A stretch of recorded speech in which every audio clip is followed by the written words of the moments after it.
മനുഷ്യന്റെ ബുദ്ധിയോട് സംസാരിച്ചിട്ട്. നിങ്ങൾക്കറിയാം, വാഴക്കാട് കാറിലും അറബി കോളേജ്, പാലക്കാട് കാറിലും അറബി കോളേജിലാണ് MP അബ്ദുറഹ്മാൻ മൗലവി പഠിപ്പിച്ചത്. കേരള വിരുദ്ധ മുജാഹിദിന്റെ വളരെ കാലത്ത് ജനറൽ സെക്രട്ടറിയായിരുന്ന മുഹമ്മദ് മൗലവി അദ്ദേഹം പഠിച്ചത് വാഴക്കാട് ദാറുൽ അറബി കോളേജിലാണ്. ആ വാഴക്കാട് ദാറുൽ അറബി കോളേജിൽ ഒരുപാട് പണ്ഡിതന്മാർക്ക് ജന്മം നൽകിയിട്ടുള്ള കേരളക്കരയിലെ തലയെടുപ്പുള്ള ആദ്യത്തെ അറബി കോളേജാണ് വാഴക്കാട് ദാറുൽ അറബി കോളേജ്. നവോത്ഥാന പ്രവർത്തനത്തിന്റെ വിളക്കായി നിലകൊള്ളുന്ന ഏറ്റവും പ്രധാനപ്പെട്ട ഒരു സന്ദേശമാണ് മനുഷ്യന്റെ ബുദ്ധിയോടും യുക്തിയോടും സംസാരിക്കാൻ കഴിഞ്ഞുകൊണ്ട് യുക്തിപരവുമായ പ്രബോധന പ്രവർത്തനങ്ങളെ വ്യവസ്ഥാപിതമായി പ്രമാണത്തിന്റെ അടിസ്ഥാനത്തിൽ നിർവഹിച്ചിരിച്ചു എന്നതിനുള്ള തെളിവ് നമുക്ക് മനസ്സിലാക്കാൻ കഴിയും. ഒരിക്കൽ ക്രൈസ്തവ സമൂഹത്തിൽ ഒരു ചർച്ച നടന്നിരുന്നു. ക്രൈസ്തവ സമൂഹത്തിലെ ചില ആളുകൾക്കിടയിൽ മൈക്കൽ ആഞ്ചലോ, ഒരു ചിത്രകാരൻ, മൈക്കൽ ആഞ്ചലോ ഒരു ചിത്രം വരച്ചു. ഒരു മലക്കിന്റെ ചിത്രമാണ് വരച്ചത്. മലക്കിന്റെ ചിത്രം മാലാഖ എന്ന് പറയാറുണ്ട് മലയാളത്തില്. മാലാഖ എന്നുള്ള പദപ്രയോഗം മലയാളത്തില് അത്രമേൽ സുന്ദരമായി പറയുന്നൊരു പദപ്രയോഗമാണെങ്കിലും ശരി, അതിന് പ്രോത്സാഹനം കൊടുക്കേണ്ട ഒരു പദപ്രയോഗമൊന്നുമല്ല. ഒരു മലക്കിന്റെ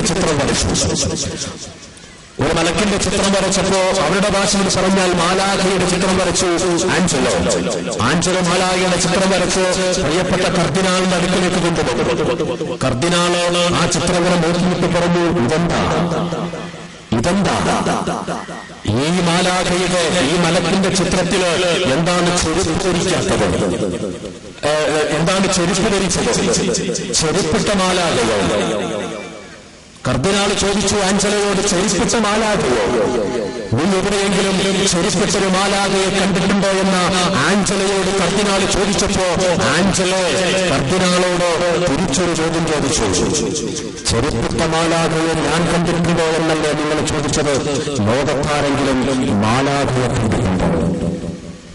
ഇതാണ് കർദിനാളോട് ആഞ്ചലോ ചോദിച്ചത്. ഒരു യുക്തി വിചാരം, അതൊരു യുക്തി വിചാരം. അത് മനുഷ്യന്റെ തലയിൽ കൊട്ടുന്ന വിവേചന ബോധത്തിന്റെ അടിസ്ഥാനത്തിൽ ചോദിച്ചിട്ടുള്ളൊരു ചോദ്യമാണ്. ഈ യുക്തി വിചാരം പോലും, ഈ വിവേചന വിചാരം പോലും, ഈ സാമാന്യമായ ബുദ്ധിയിൽ നിന്ന് പുറത്തേക്ക് വരുന്ന ഒരു ചോദ്യം പോലും ചോദിക്കാതെ പരമമായ വഴക്കത്തിന്റെയും പരമമായ വിജയത്തിന്റെയും അടിസ്ഥാനത്തിലായിരിക്കണം ഏതൊരു സാഹചര്യം നിങ്ങൾ പിൻപറ്റേണ്ടത് എന്ന് വിശുദ്ധ ഖുർആൻ പ്രവാചകന്റെ ഹദീസിലോ കാണാൻ കഴിയില്ല. മാനവിയായ കാര്യങ്ങളുണ്ട്, അബ്ദിയായ കാര്യങ്ങളുണ്ട് ഇസ്ലാമിൽ. നവോത്ഥാന പ്രവർത്തനങ്ങളിൽ കാണാൻ സാധിക്കുന്ന ഒരു വശമാണ് ബുദ്ധിപരമായി കാലഘട്ടത്തിന്റെ തുടിപ്പ് മനസ്സിലാക്കി മുന്നോട്ട് പോവുക എന്ന് പറയുന്നത്. ഞാൻ സൂചിപ്പിച്ചത് അന്ന് വാഴക്കാട് ദാറുൽ അറബി കോളേജിന്റെ പാഠ്യപദ്ധതി പ്രവർത്തനങ്ങളുമായി മുന്നോട്ട് പോയപ്പോ അന്നത്തെ പണ്ഡിതന്മാരായ ആളുകൾ വാഴക്കാട് ദാറുൽ അറബി കോളേജിന്റെ പാഠ്യപദ്ധതിയിൽ ഉൾപ്പെടുത്തിയിട്ടുള്ള 2 പുസ്തകം. ഏതാണ് 2 പുസ്തകം? 1921 കേരള മുസ്ലിം ഐക്യ സംഘത്തിന്റെ പ്രവർത്തനങ്ങളും കേരള ജമിയത്തുകളുടെ പ്രവർത്തനങ്ങളും നിലനിൽക്കുന്ന വളരെ പഴയ ഒരു നൂറ്റാണ്ട് പുറകിലോട്ട് സഞ്ചരിച്ചാൽ കാണാൻ കഴിയാവുന്ന ചരിത്രം. അറബി കോളേജിലേക്ക് മതം പഠിക്കാൻ വരുന്ന കുട്ടികളെ പഠിപ്പിച്ചിരുന്ന 2 പുസ്തകം. ഒന്ന് ചന്ദ്രമേനോന്റെ ഇന്ത്യലേഖ, ചന്ദ്രമേനോന്റെ ഇന്ത്യലേഖ അറബി കോളേജിൽ. മലയാള ഭാഷ പഠനത്തിന് ആവശ്യമായിട്ടുള്ള കേരള പാഠനീയം. ഞാൻ സൂചിപ്പിച്ചത് ഇത്തരത്തിലുള്ള മലയാള പുസ്തകീകരണങ്ങൾ പ്രമാണപരമായി കേരളത്തിലേക്ക് കൊണ്ടുവന്നു എന്ന് പറയാനല്ല, മറിച്ച് നവോത്ഥാനത്തിന് നേതൃത്വം കൊടുത്തിരുന്ന ആളുകളുടെ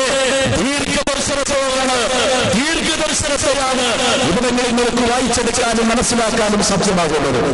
നിങ്ങൾ ഒരേ സമയത്ത്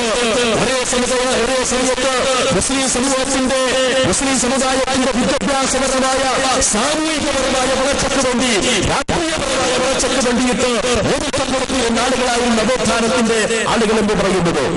ആരോ അലവി മൗലവി എന്ന് പറയുന്ന ഇടവണ്ണ അലവി മൗലവി, ഇടവണ്ണ അലവി മൗലവി ഇസ്ലാമിക പ്രസ്ഥാനത്തിന്റെ ജമിയത്തിന്റെയും കേരള മുജാഹിദിന്റെയും ആദ്യകാല നായകന്മാരിൽ അധ്യക്ഷനായിരുന്നു അലവി മൗലവി എന്ന് പറയുന്നത്.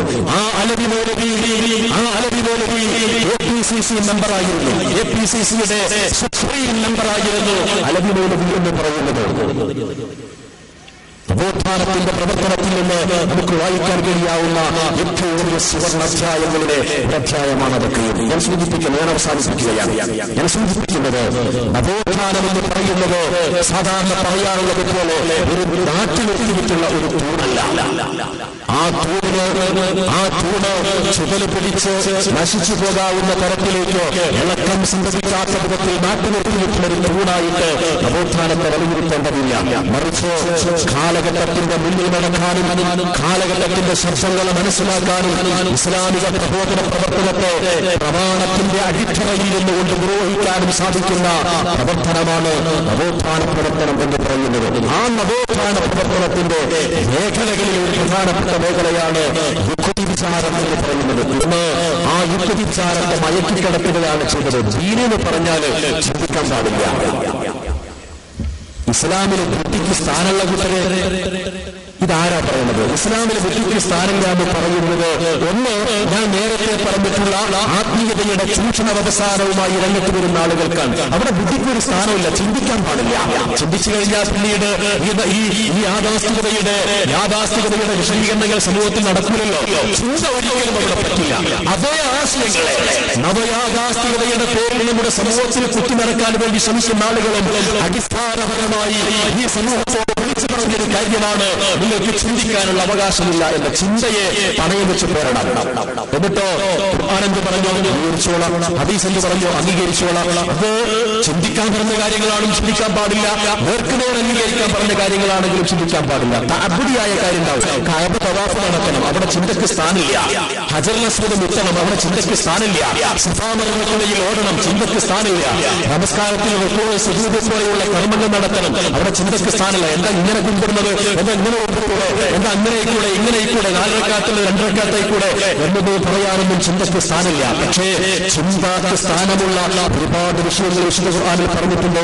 അല്ലാഹുവിനുള്ള വിശ്വാസം അല്ലാഹുവിനെ എങ്ങനെ ഖുർആൻ സമർപ്പിച്ചത് ബുദ്ധിപരമായി സമർപ്പിച്ചിട്ടുണ്ട്. പടച്ചവനുള്ള വിശ്വാസം ബുദ്ധിപരമായി ബോധ്യപ്പെടുത്തിയിട്ടുണ്ട്. സത്താവിനെ അംഗീകരിക്കുന്നതിലൂടെ ബോധ്യപ്പെടുത്തിയിട്ടുണ്ട്. സക്കാത്ത് ബുദ്ധിപരമായി പരിചയപ്പെടുത്തിയിട്ടുണ്ട്. പരിസരയുടെ സാമ്പത്തിക അവസ്ഥ ബുദ്ധിപരമായി പരിചയപ്പെടുത്തിയിട്ടുണ്ട്. എന്ന് തുടങ്ങുന്ന ആയത്തുകളിലൂടെ മനുഷ്യന്റെ ബുദ്ധിയെ പ്രതീപ്യമാക്കി നിർത്തുന്ന പ്രോത്സാഹിപ്പിച്ചിരിക്കുന്ന അവസ്ഥയിലേക്ക് പോകാൻ പറഞ്ഞിട്ടുണ്ട്. ഈ ഭൂമിയെ വിദഗ്ധനായ ജീവി എന്ന് പറയുന്നത് കണ്ണുകൊണ്ട് കാണാത്തവരാണ്, കാതുകൊണ്ട് കേൾക്കാത്തവരാണ്, ഹൃദയം കൊണ്ട് ചിന്തിക്കാത്തവരാണ്, നാൽക്കാലികളെ പോലെ ജീവിക്കുന്നവരാണ് എന്ന് വിശുദ്ധ ഖുർആൻ ആക്ഷേപിച്ച് പറഞ്ഞിട്ടുണ്ട്. ചിന്തയെ ഉപയോഗപ്പെടുത്താത്ത ആളുകൾ നാൽക്കാലിക്ക് സമാനമാണ്, അവരെക്കാൾ മോശമാണെന്ന് വിശുദ്ധ ഖുർആൻ സൂചിപ്പിച്ചിട്ടുണ്ട്.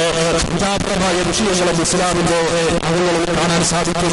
എന്നാൽ അല്ലാഹുവിന്റെ നിർദ്ദേശപ്രകാരം തിരിച്ചും മറിച്ചും നോക്കാതെ വൈദ്യായ വിഷയത്തിലൂടെ അംഗീകരിക്കേണ്ട കാര്യങ്ങളും ഇസ്ലാമിലുണ്ട്. ചിന്ത തീരില്ല എന്ന് പറഞ്ഞാലോ നവോത്ഥാനം വഴിമുടക്കും. അങ്ങനെ നവോത്ഥാനം വഴിമുടങ്ങുമ്പോ, നവോത്ഥാന പ്രവർത്തനങ്ങൾ വഴിമുടങ്ങുമ്പോ, ചിന്തയില്ലാതെ വരുമ്പോ മനുഷ്യ സമൂഹത്തിലേക്ക് അന്ധവിശ്വാസങ്ങൾ മെല്ലെ മെല്ലെ കുടികയറി. ചിന്ത എവിടെ പോയോ അവിടെ അന്ധവിശ്വാസം മെല്ലെ മെല്ലെ വരും. ഒറ്റ ഉദാഹരണം തന്നെയാണ് അവസാനിപ്പിക്കാം. എന്താണ് അന്ധവിശ്വാസം? ഈ ഉദാഹരണം നിങ്ങൾ പരിശോധിച്ചു നോക്കൂ. നായകസ്കാരായാലും വാതിലെ കടക്കണം, അഥവാ ചിലച്ച് ഓർത്തിൽ കൂടെ ജിന്ന് വരും. ഇത് ഈ തലയുടെ ഉള്ളിൽ ബുദ്ധിമുട്ടുണ്ടാകും. മേശ ഇങ്ങനെ വലിക്കുന്ന സമയത്ത് മേശ അടക്കുമ്പോൾ ശ്രദ്ധിക്കണം, ജിന്ന് വരുന്നോ. അടുക്കളയിൽ ജോലി ചെയ്യുന്ന സ്ത്രീകൾക്ക് പ്രത്യേക വസൂയത്ത്. എന്താണ് ആ വസൂയത്ത്? നിങ്ങൾ അഥവാ വെള്ളം ചിന്തുകയാണെന്നുണ്ടെങ്കിൽ എന്ന് പറയണം. കുറച്ച് അതുവല്ല എന്നൊക്കെ പറഞ്ഞിട്ട് വെള്ളം ചിന്തണം, അല്ലെങ്കിൽ ജിന്നിന്റെ മേലാകുന്നു. ഇതിങ്ങനെ പറയുമ്പോ പണ്ടുകാലത്തെ വിശാചിതകളാണെങ്കിൽ ഇങ്ങനെ ആലോചിക്കും, എന്താ പറഞ്ഞത്?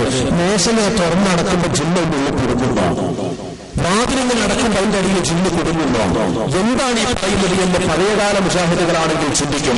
അപ്പോ ഈ അന്ധവിശ്വാസങ്ങളെ മുസ്ലിം സമൂഹത്തിലേക്ക് മുജാഹിദ് പ്രസ്ഥാനത്തിലേക്ക് കൊണ്ടുവരാൻ വേണ്ടി ശ്രമിക്കുന്ന ആളുകൾ ആദ്യമായി കെട്ടിയടച്ച വാതില് നവോത്ഥാനത്തിന്റെ വാതിലാണ്.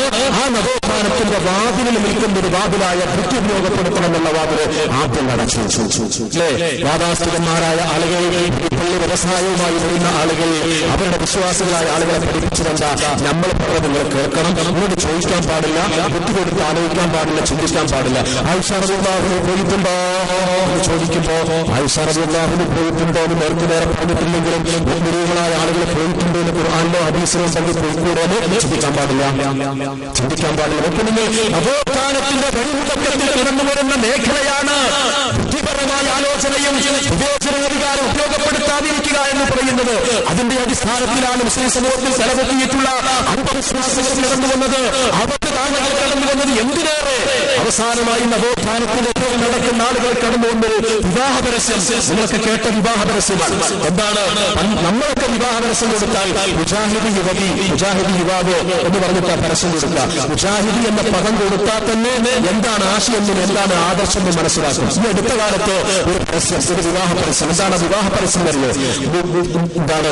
നെറിയാണിക്ക് മീതെ അല്പം കയറ്റിയെടുക്കുകയും തുണി അല്പം കയറ്റിയെടുക്കുകയും താടി വിടാതെ ഒഴിവാക്കിയിട്ട് നീട്ടി വളർത്തുകയും ചെയ്തിട്ടുള്ള മുജാഹിദ് യുവാവിന് ആവശ്യമുണ്ട്.